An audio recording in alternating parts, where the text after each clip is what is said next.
Children in Asia Bibi's own country are reportedly play-acting her hanging. This comes as the Pakistani Christian remains in great danger waiting for asylum. Because of her situation, Senator Rand Paul is calling once again for no foreign aid to go to Pakistan until she is out of that country and truly free. The United Kingdom recently denied her asylum, fearing for the safety of the UK's consulate staff in Pakistan. Last month, a court acquitted Bibi of the charges that landed her in prison since 2010, facing a death sentence. She was convicted of drinking from a contaminated water jug, which is blasphemy accusations against her by Muslim neighbors. Faith McDonald is with the Save the Persecuted Christians Coalition. She joins us now with more on Asia Bibi's plight. So can you tell us what you know about her situation right now? Sure. Thanks so much, Ephraim. This is a terrible situation. You know, you could almost say it's going out of the frying pan and into the fire. To be sentenced to death, to be in a horrible prison in solitary confinement for 8 years in a windowless room, then to have your sentence overturned, but to find out that you're probably in more danger now and your family is in danger and all of the rest of the Christians in your country are in more danger than they were before is just an appalling situation. Do you think removing foreign aid, as Senator Rand Paul is suggesting, will guarantee safety for Bibi and possibly help other persecuted Christians there? Well, I think that the U.S. has a lot of leverage, even more so than some other Western countries. And of course, financial incentives are always helpful. So it could. I know that Prime Minister Khan had first held up the Supreme Court judges overturning the case and was very much on that side.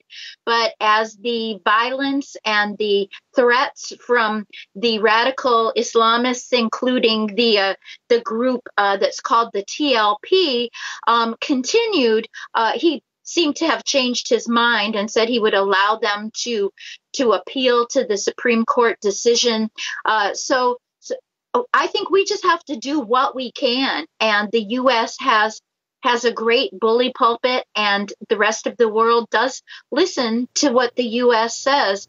So we just need to keep praying as well.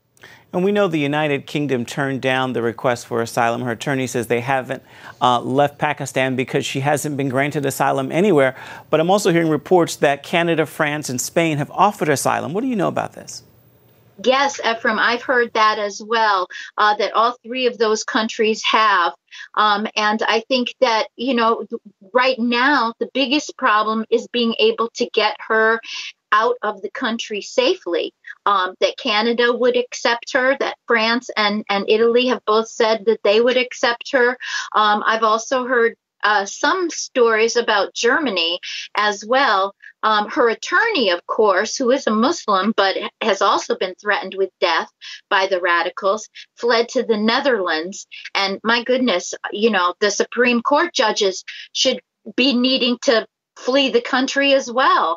And this is a horrific situation.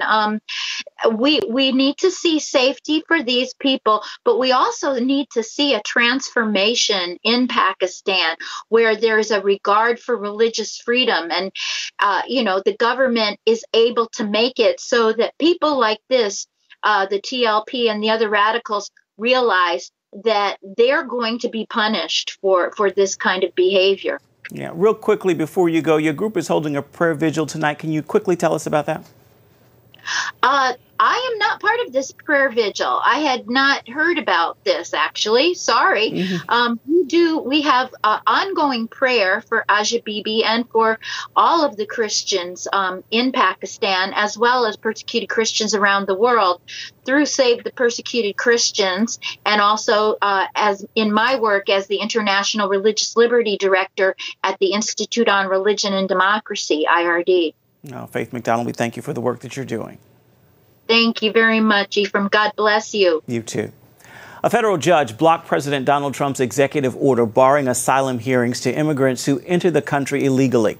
The order requires asylum seekers to make their claim at one of the 26 official points of entry on the southern border or face immediate deportation. A U.S. district judge issued a temporary restraining order blocking enforcement of that policy. Turning now to Chicago, where police have identified the gunman who killed 3 people at a hospital as 32-year-old Juan Lopez. A police spokesperson says it's unclear whether Lopez killed himself or if he was shot by officers at Mercy Hospital Monday. The victims were Dr. Tamara O'Neill, pharmacy resident Dania Les, and Officer Samuel Jimenez. The shooting is being investigated as a domestic dispute between Lopez and O'Neill. Both knew each other. Right now, basic survival is the goal for victims of the disastrous California wildfires. They've lost everything in most cases. And even though many churches were lost in the fire as well, CBN News' Mark Martin tells us some are still stepping up to help those in need. The wildfires burned roughly 2/3 of the churches in Paradise, California to the ground. But even though churches have been hit hard, members are pushing through to help their neighbors in need. The East Avenue Church in Chico now doubles as an emergency shelter, a haven for hundreds who've been displaced by the Camp Fire in Northern California. Blair Manus lived in his Paradise home for nearly 22 years before the wildfire destroyed it. He now calls the East Avenue Church home. A lot of volunteers are on site to support victims like Manus. People have walked in here and done an amazing job, not because I've done any of the organizing, but because we just gave them permission to come in and do what they do best. The church not only is providing food and medical help, volunteers are also trying to find those on the missing list. We are cross-referencing every person that we have in our facility with people on that list. And last night, our medical team was actually seeing people one by one, and they actually were successful in identifying 12 people on the list. CBN's Operation Blessing is also on the ground in Northern California, meeting with church leaders and giving grants to churches that are helping victims. Operation Blessing met the lead pastor of Paradise Alliance Church, Josh Gallagher. He told the team how his family barely escaped the campfire, which leveled their home. Gallagher sent his family on to Sacramento, but stayed behind to help other evacuees. Right now, we don't even know where our congregation is. They are literally scattered all over California, surrounding states, and the nation. But we don't even know right now, and that is the heaviest thing that's on our heart. Because we're supposed to be caring for these people, spiritually and physically, and we're not even sure where they are at this point. Gallagher believes the church will be essential to rebuilding the community and is hopeful that Paradise, California can be reborn as church leaders join with city leaders and groups like Operation Blessing come alongside to help. As we were talking with some government officials, they let us know that if this community is going to be rebuilt, the faith community is going to have to lead the charge, because it's within the faith community that people find hope, they find belonging, they find worth. Mark Martin, CBN News. Forecasters are predicting unusually cold weather this Thanksgiving. Some parts of the Northeast could see the coldest Thanksgiving in more than 100 years. Joe Bastardi is chief forecaster for Weather Bell Analytics. He joins us now. So, Joe, what's the reason for these record cold temperatures come Thanksgiving Day?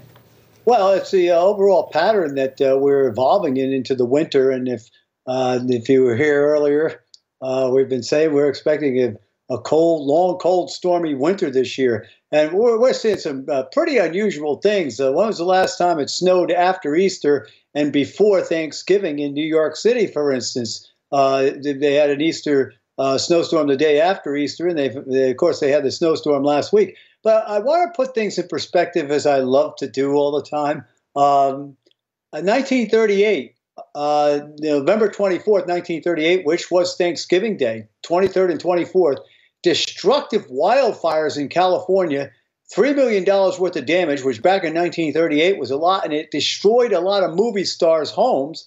And the very next day, Thursday night into Friday, a major snowstorm in New York City. 44 people lost their lives in the Thanksgiving Day snowstorm of 1938 in New York City. So you can see that the weather has done things like this before. Of course, during the summertime, everybody loves to talk about the heat index. I know it's 95, but it feels like it's 120 out there, right? Well, the wind chills with this is sort of the counter to that, to make you feel even more miserable. The wind chills of this are going to be below zero during the day Thursday. The wind chills of 5 to 10 degrees for the Macy's Day Parade. And as if to pile on, I'm going to pile on myself. I do my cooking outside, deep fry our turkey. And where I am, it's going to be 10 to 15 degrees when we're cooking that turkey. So this is a tremendous outbreak of cold air, no doubt about it. And it's signaling we do believe it's going to be a long, cold winter this year. You're just making me feel all warm and fuzzy, Joe. Will we see any storm activity like snow or ice over this 4-day weekend? Well, we're going to have a big storm of rain, predominantly rain, maybe freezing rain, sleet in the mountains Friday night into Saturday. It won't be like the big storm that hit last week, though. It'll be predominantly rain. Strong east to southeast winds come in Saturday into the coastal area, so no worry about snow in New York or Philadelphia on Saturday. I do think there's a chance that we see a blizzard, though. Nebraska, Kansas, Iowa, Sunday into Sunday night. So the end of the weekend out there gets real rough. And the pattern, once we get by Thanksgiving, at least through the opening 10 days of December, looks cold and stormy for much of the United States. A positive to this is with the jet breaking through in California, they're going to get enough rain that we can put an end to this wildfire season out there. All right. Well, that will be good if we can put an end to the wild season. Joe Bastardi of Weather Rail Analytics, thank you so much for your time. Much appreciated always. Thank you for having me. Coming up, President Trump's Supreme Court nominees make headlines, but he's making lower court appointments as well. And these judges will also have an impact on the nation. We'll explore that topic when we come back. President Trump has named 2 justices to the U.S. Supreme Court, Neil Gorsuch and Brett Kavanaugh, but he's made even more appointments to lower courts. Here to talk about those and how they could shape the nation's judiciary is Tom Fitton with Judicial Watch. So, Tom, tell us about the circuit court seats the president has filled and how that could change legal rulings we've seen on key issues over the past several years. Well, I think it's well north of 60 appellate court judge seats the president has filled. It's called the circuit courts, as you point out. And so that's a record in many respects in terms of prior presidents, in terms of the sheer number and volume of circuit court judges being approved. There's still a lot of lower court judges. You have your appellate courts, of that is Supreme Court, but the first line are the district court judges.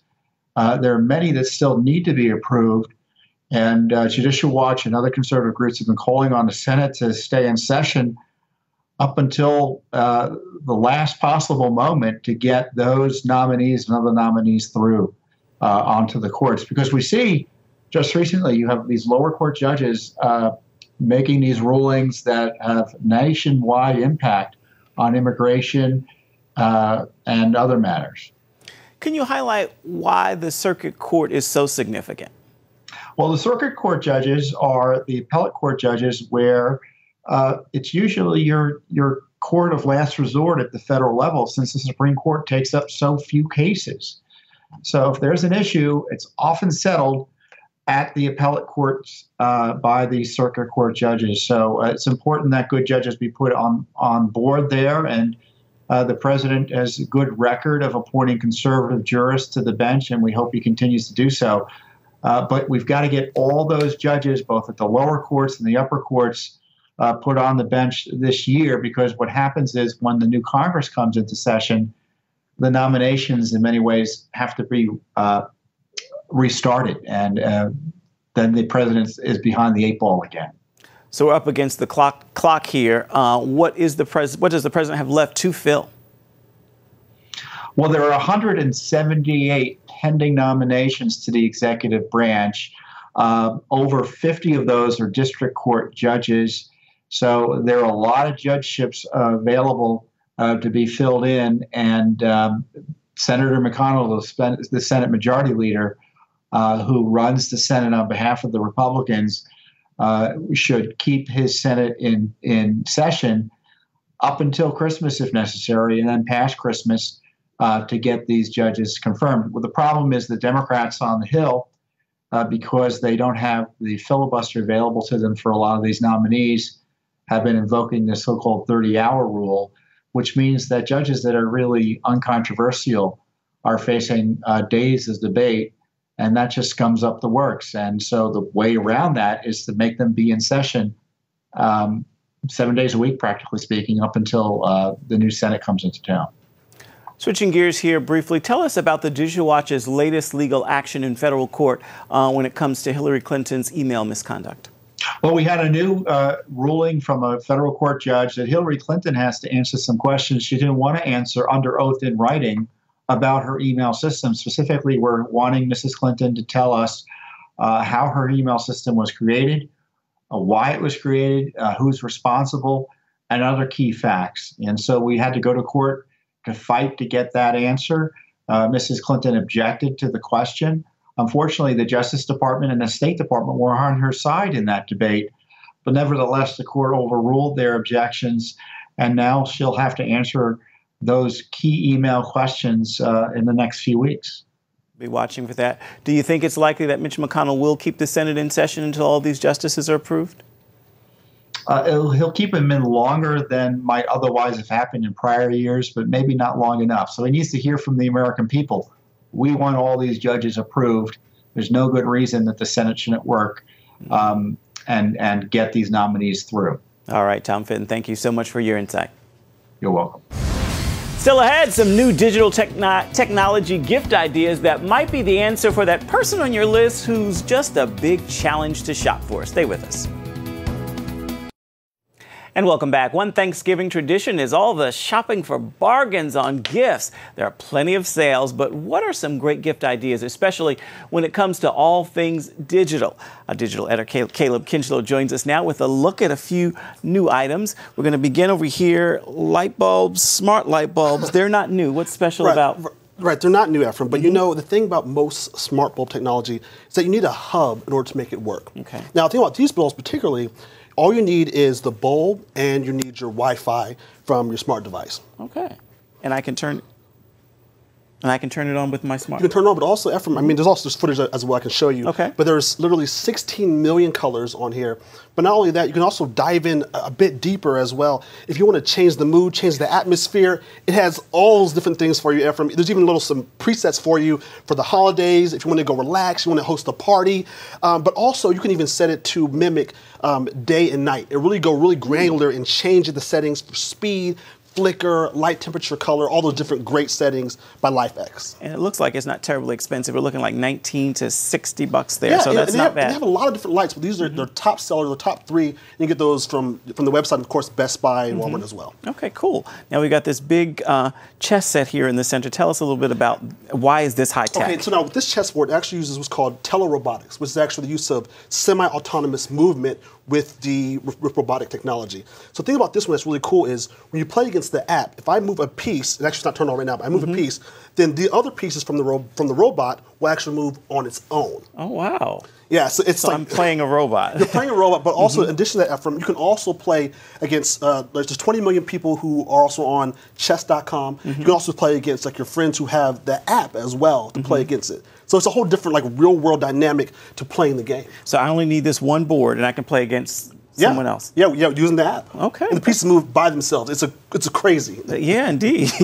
Now you've also got a drone with you. Oh yes. This drone here, AirHog, the Supernova. The thing about this drone is actually has, as you see, there's no extra controllers. There's 5 different sensors here, and there's also a sensor underneath or on the bottom. Now what you do here is actually kind of hard to control. That's part of the fun, learning how to fly it. Yeah. Now what I'm doing is so I can control it here in this big space here. So actually, I'm gonna show you how this works here on this drone. Oh, watch this.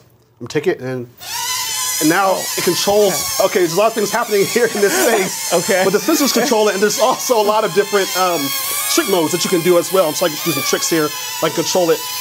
Oh man, it's kind of hard. There you go. I see. So I can control. Yeah, with the sensors on the side here. Oh. Now this, as a drone, is taking video as it's up there? No, there's no video for this one. No video. Not for this particular one. It's just a fun, game kind of practice to learn how to fly. Okay. You get about 5 to 8 minutes of flying time on this drone, which is actually for these kind of drones is actually a lot. So 5 to 8 minutes. Yes. All right, and how far? I mean, it will go as high as I will let it? Right, as high as you'll let it. Mostly it's for indoor use only. Oh, for indoor. Indoor use only, because really it's all about the tricks. Okay. And I've been practicing for like weeks trying to get the tricks. Well, let's see, Caleb. I'm going to try to get it on board. Okay, so I can get the control. Let's see. See if I can get it to come down. Okay, it's like going up into this. All right, come down. There we go. Okay, I'm trying to do a spin move for you if I can get it to. See, it's hard, Ephraim. It's really hard, but it's a lot of fun. As you can see. Wow, and this retails for only $29.99. $29.99. $29.99. Yeah, yes. Now the big ticket item here on the board is what? This is the big ticket item. It's actually $369. However, we do have a promo code for it. Okay. Use CBN1. They'll give you 10% off on this chess set. CBN1. I saw some images of you. Is that you playing with your son? Yes. Yeah, we've been playing. We've been playing this game, playing against the AI. Okay. And he's actually really good. He's been like practicing, on the app and playing against the AI, and it's really cool to watch him watch the pieces move back and forth with my son. So it's really cool. Now, does he win? Sometimes he wins. Well, there's different modes. There's like 20 different modes you can play in order to interact and learn your skills. Okay, so I can match my skill set. Yeah, to it. and Ephraim, you can also live stream and watch other chess masters play, but on the board though. So it's a whole different dynamic by saying, hey, instead of me just watching it on the video screen, I'm literally watching the chess pieces physically move on their own. So I watch my board and it does it. Yeah. Oh, wow. That's some good stuff. All right, Caleb Kinchel, thank you so much for the fun gift ideas. Amazing stuff. Stay with us. There's much more of CBN News Watch coming up, and it's coming up right after this. We'll be right back. Thanksgiving is just a couple of days away, so our social media team took to the streets to learn about some of your Thanksgiving traditions.